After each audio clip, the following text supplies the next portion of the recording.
Hey guys, welcome back to my channel. Today I'm going to show you how to solder SMD components on a PCB using the hand method, which is the soldering iron, and the reflow method, which is solder paste and a hot air gun, or an oven ideally, but those two methods will be covered. And also I'm going to show a list of things, components, tools, everything that you might need to complete this process and get good results. I'm going to try to include also a list of mistakes that beginners might make at the start.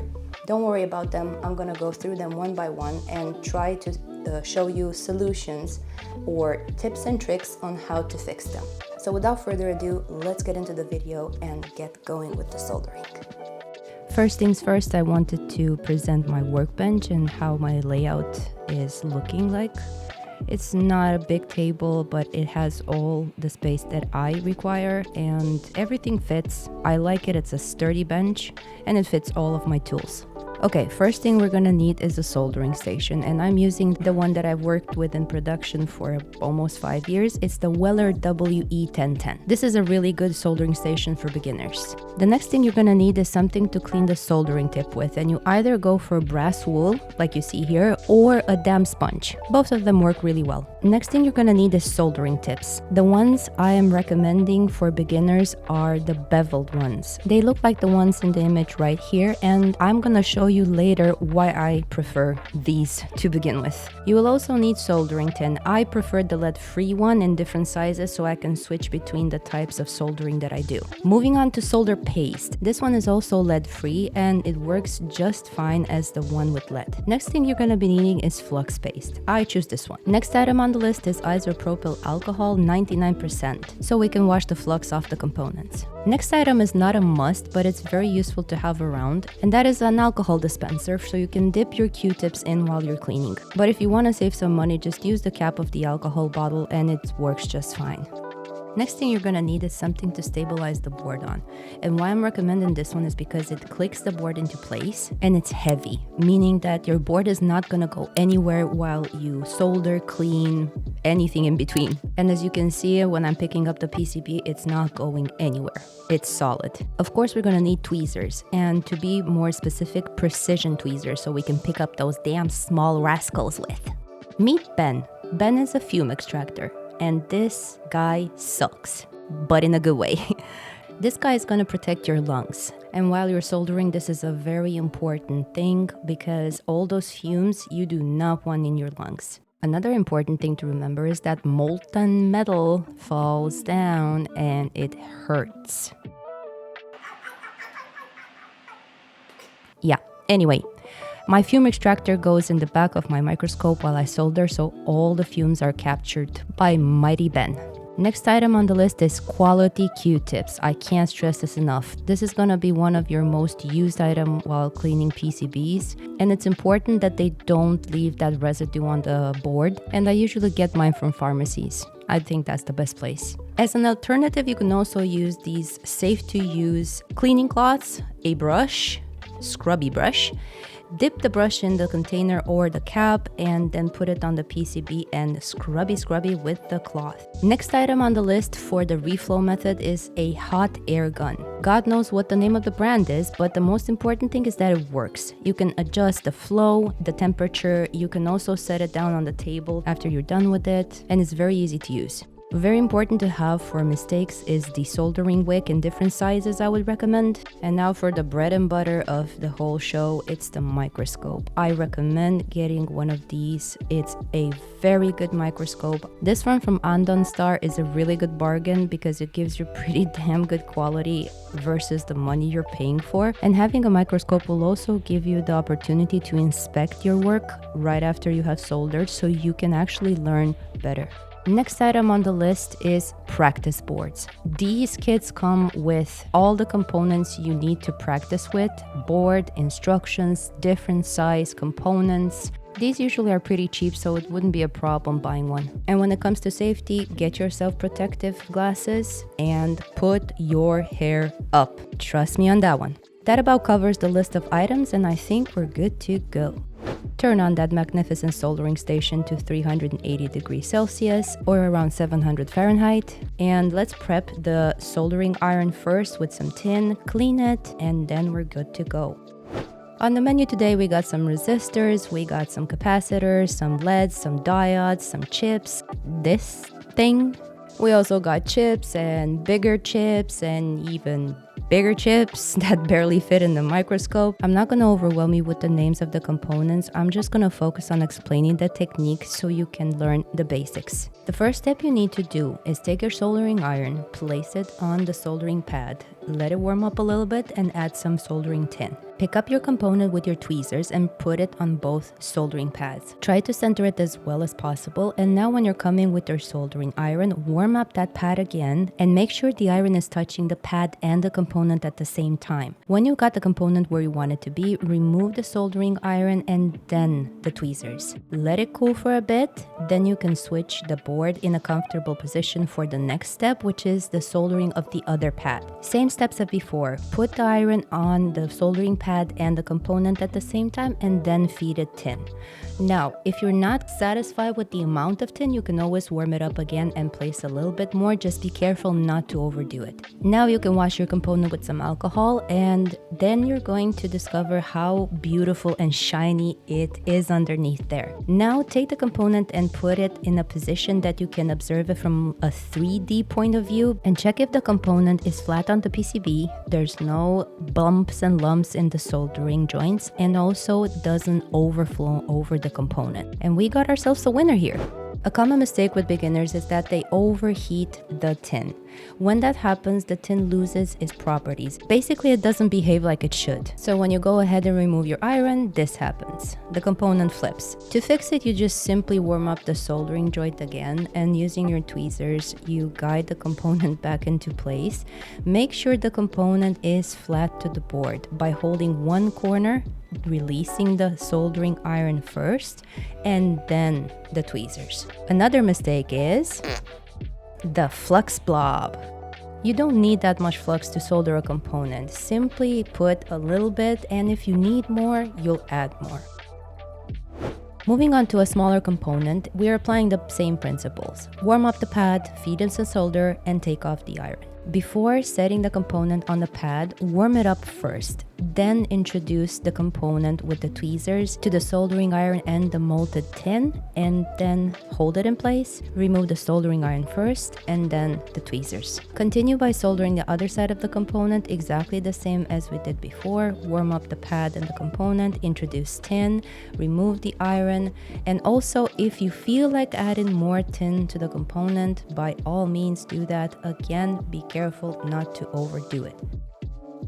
Also remove them balls. Those guys can actually create short circuits on PCBs, so no balls on PCBs. Okay, after a thorough wash, now try to inspect the component again from a 3D perspective, and we're looking for that really good solder flow, which we have here. Ta-da! This one's a keeper. We're keeping this one. Moving on to soldering a diode, and this component has an orientation. Minus is where the arrow is pointing, and the black stripe is where the minus on the component is. Same technique as before, warm up the pad, introduce the component, remove the soldering iron, and then remove the tweezers. Solder the other pad, and this component specifically does not require a lot of tin, and we're going to see that when we're inspecting the component. If you're not happy with how the soldering ended up on one side, just simply add some flux and reheat the joint, then wash thoroughly since you used flux, and then let's take the component for an inspection. The soldering tin ideally should not touch the underside of the component, and this is why I said it only requires a tiny amount of solder. Which brings me to the next common mistake, which is adding too much tin to your component. That's okay because we can fix it with the desoldering wick. Add a decent amount of flux, I would say, because we're working with a lot of tin, and place the wick on top of the tin, warm it up with the soldering iron, and let it do its magic. It's basically going to suck the excess tin off the component. Wash thoroughly since we used a lot of flux, and this is how it looks after the repair. Now let's try to solder a lead, and this component is a bit tricky. I have switched soldering tips to a cone-shaped one so I don't melt or damage the component, and you can see here that it has a plastic overlay on top, so I don't want to touch that with too much heat. This component again does not require a lot of tin, minimal amount I would say. After soldering each joint as before, we're going to clean the component, and this is how it's supposed to be looking. You see that little semicircle? That's where the tin goes, and a little bit underneath, but that's all that it requires. It doesn't need a lot of tin, and it's very easy to go overboard. Now, a common mistake with this component or this type of soldering is that the component doesn't have a big surface to warm up. You're just warming up the pad, so the tin doesn't always want to melt. And the solution for this is basically patience. You sit there with the soldering iron so it warms up the pad and the area, then the tin will want to melt. Add a little bit more tin if needed, and that's basically it. Moving on to a challenge. You see this? This is a sugar crystal. And this is the component we're going to be soldering. I know, it's intimidating, but it's going to be fun. Well, at least for me, it's going to be fun. Okay, for this one, we're going to use flux. It is needed. Warm up the pad, put tin on it, warm up the pad again, introduce the component very, very easily. It's time consuming at first, I know, but with practice, it gets better. Just try, fail, try again. This is exactly how I've learned. If this doesn't want to melt, turn the board in a position that you're comfortable and the soldering iron makes contact with the component completely. There you go. It's been fixed. Add more tin if you feel like you need a little bit more, and after washing, look how cool it looks. It can be done.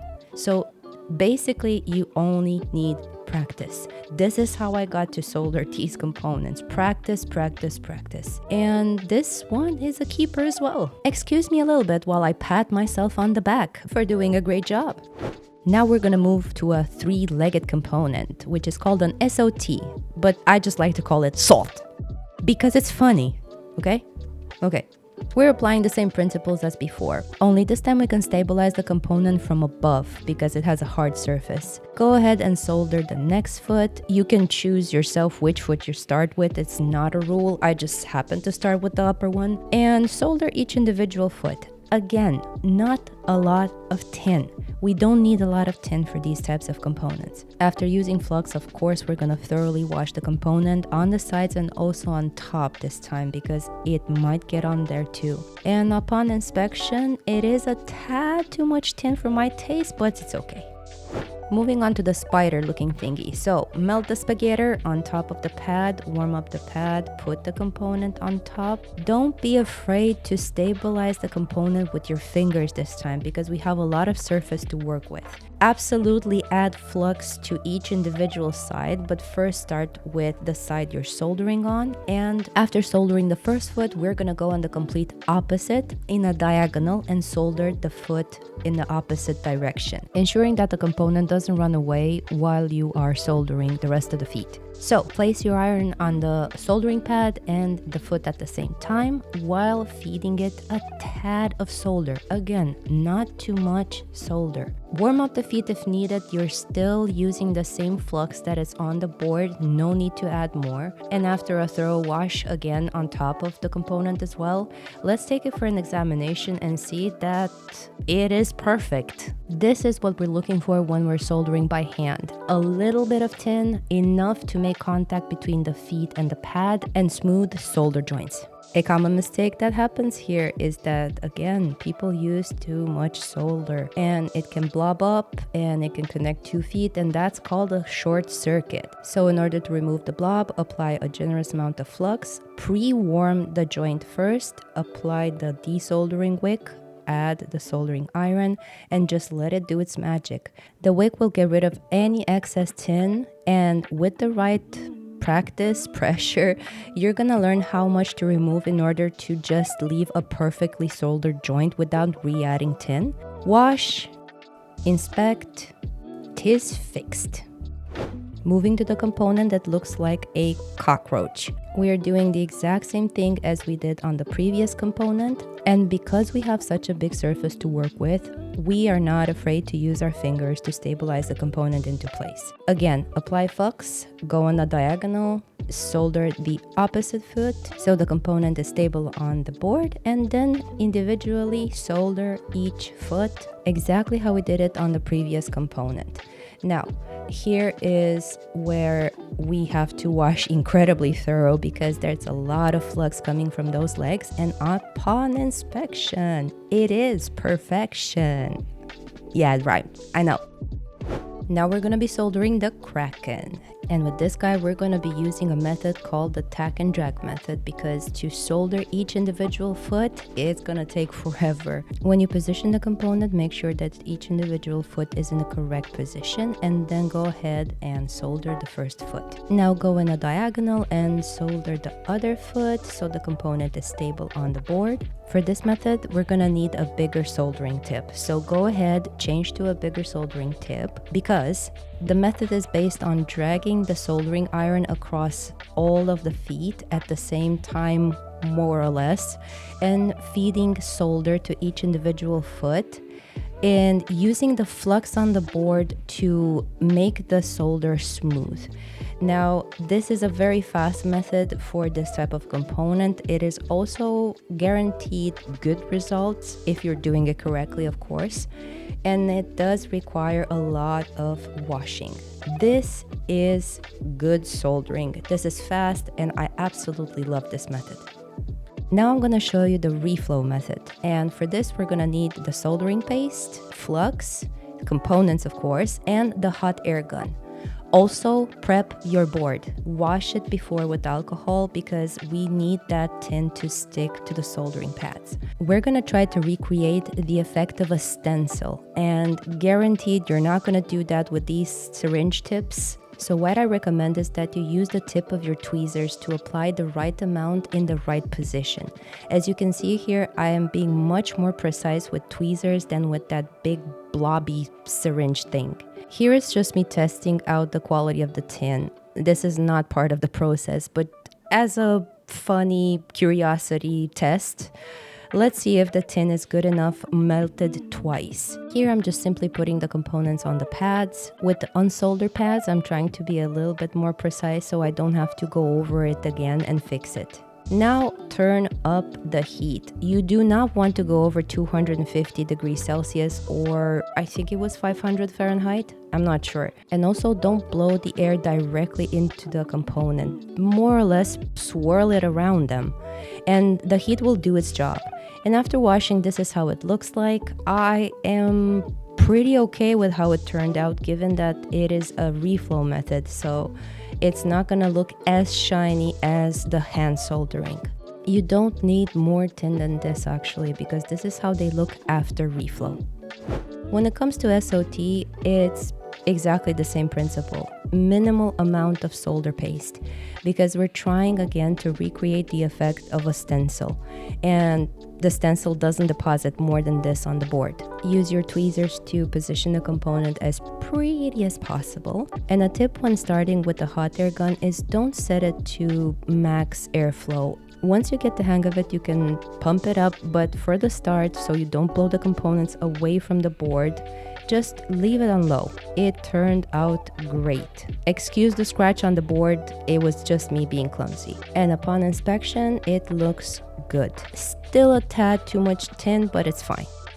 Let's move on to the one that looks like a spider. And because I got more feet on this type of component, I'm just gonna smear the solder paste a little bit sloppy on the soldering pads. Then I'm going to heat it up with a heat gun so I have individual clean solder pads to work with. I'm just scared that the solder beads that are not going to melt are gonna get under the component or between the feet and risking a short circuit or something like that. As long as you use flux to reheat the pads, with the component on top, it should not be a problem. Just make sure you see the component sink into the tin and don't blow hot air directly on the component. Just go around it. As you can see, it turned out great, even if it's a little bit more time consuming. A common mistake is not leaving your components to cool down properly. As you can see, if you start washing and the tin ain't settled, it's going to move. As an example of how tin looks when it's completely cooled or while in the process of cooling,